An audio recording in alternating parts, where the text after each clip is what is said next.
Hello po, pangunahing senyales ng baradong ugat sa puso. Parman buwelva po uli. Una, paninikip ng dibdib o angina. Isang pangunahing senyales ng baradong arteries. Ang sintomas po nito ay ang pananakit at paninikip ng dibdib na parang dinudurog.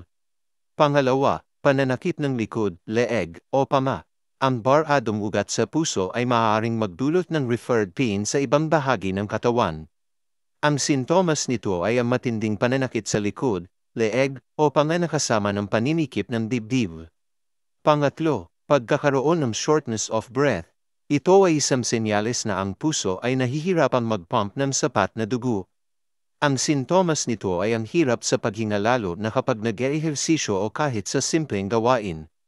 Ika-apat, pagkahilo at pagkahimatay. Ang baradong ugat ay maaaring magdulot ng hindi sapat na supply ng dugo sa utak.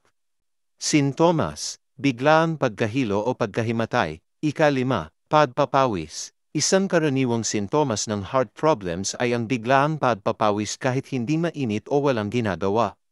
Ingat po palagi. God bless po.